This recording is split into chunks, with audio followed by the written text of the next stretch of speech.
On today's episode, we will make homemade cream cheese strawberry Pop-Tarts.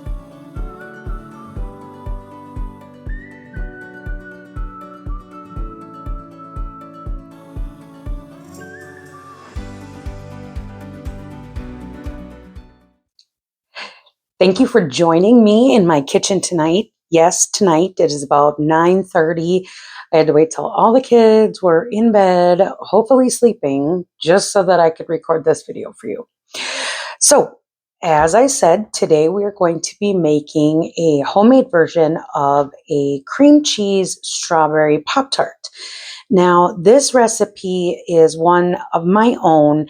It's adapted from a few different ways that I have seen these being made, and I have settled on this for our more favorite of the bunch. Without further ado, let's get started.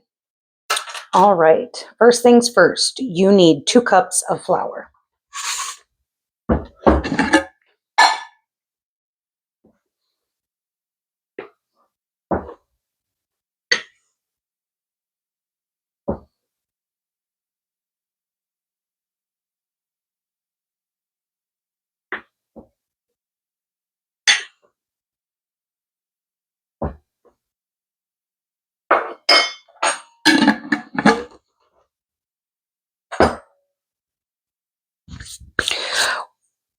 One tablespoon of sugar.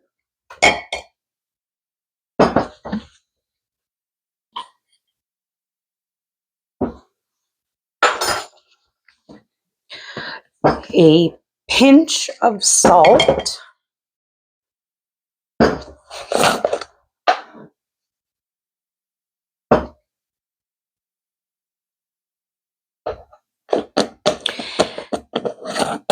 Three-fourths a cup of lard. I'm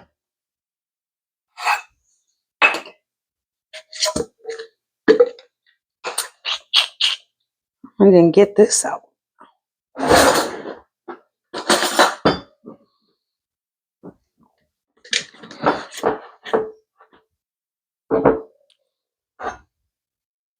Okay, now if you have a pastry cutter, this would be a great time to use it. If not, a fork will do well too. And all you're going to do is just kind of cut it in, just like that.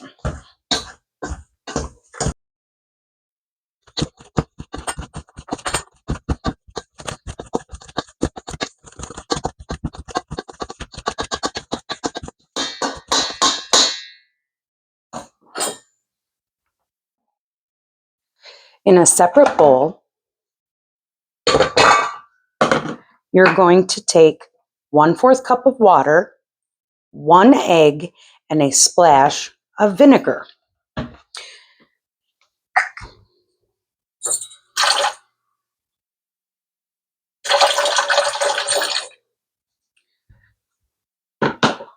My girls are freeloaders, so I have to use store-bought eggs.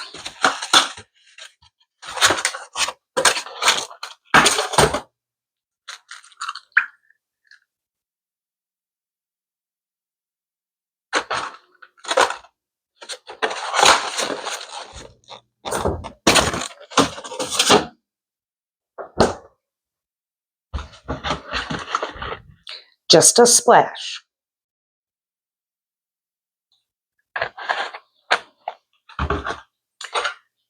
Take a poor man's whisk.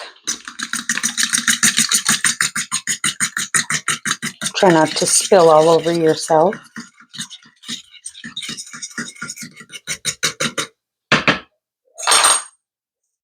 And then dump it in to your bowl. Just mix it until it forms a nice dough.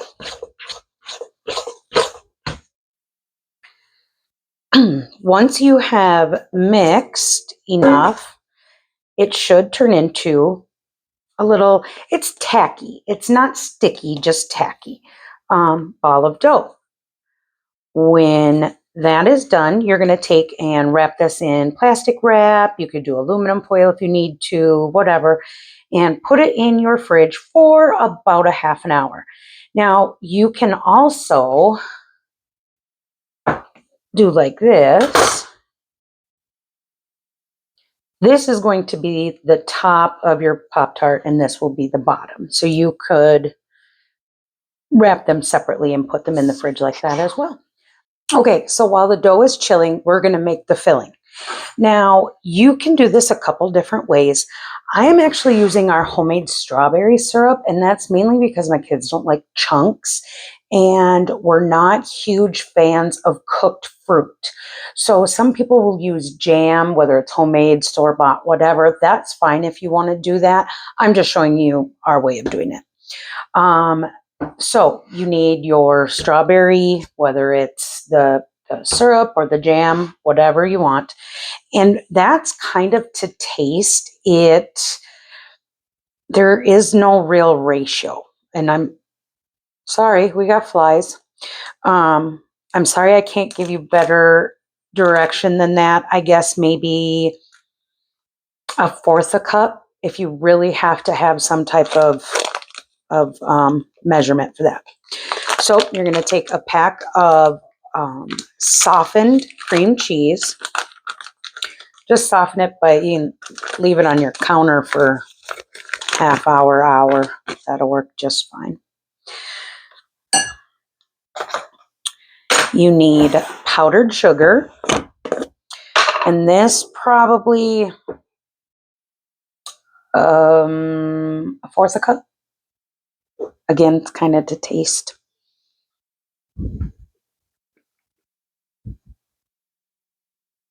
Good enough.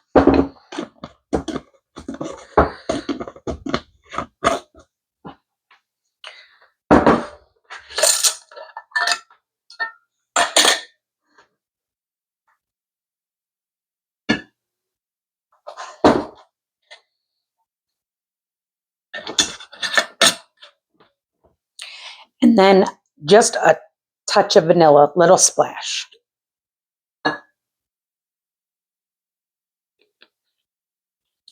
You could also mix this in a standing mixer or with a hand mixer, but because my kids, I'm trying to keep them sleeping, I'm going to do this by hand. So it's going to take me a little bit longer. So let me speed it up for you.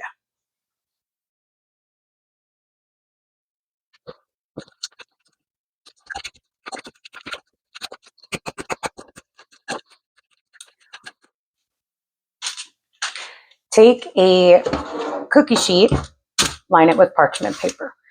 We're going to be rolling out our dough now. So while we're doing this, we're going to let our oven preheat. So 350 Fahrenheit, just until preheated.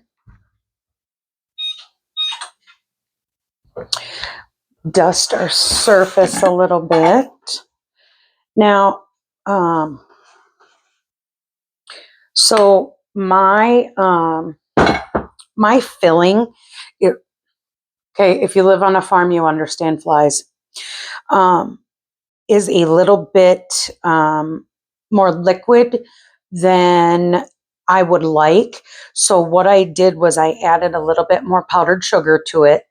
But if you are using jelly, or not jelly, but jam or preserves, it will be a lot thicker, just so you know.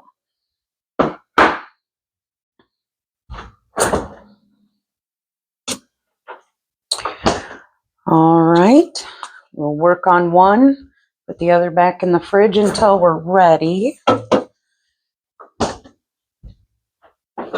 If you don't have a rolling pin, that's okay.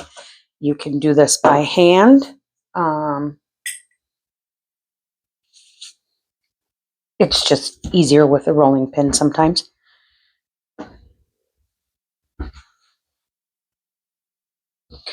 And all we're doing is rolling this out to, I don't know, quarter of an inch, eighth of an inch thick, somewhere in that vicinity.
So I'm fairly disappointed. New mic, charged and everything. I'm sorry. It cut out mid thing. I had no idea that it was out. So, yeah, I apologize. But let's pull these out of the oven and go from there.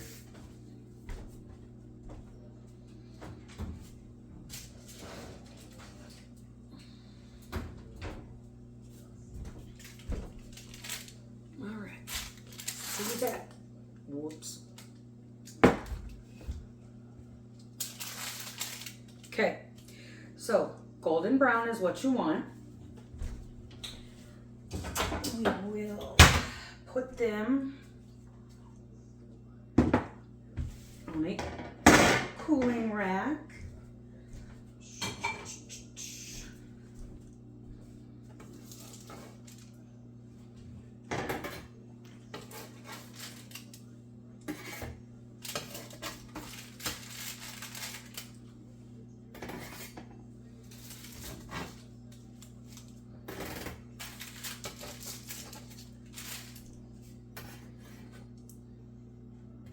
And then when these cool down, we can add our glaze over the top.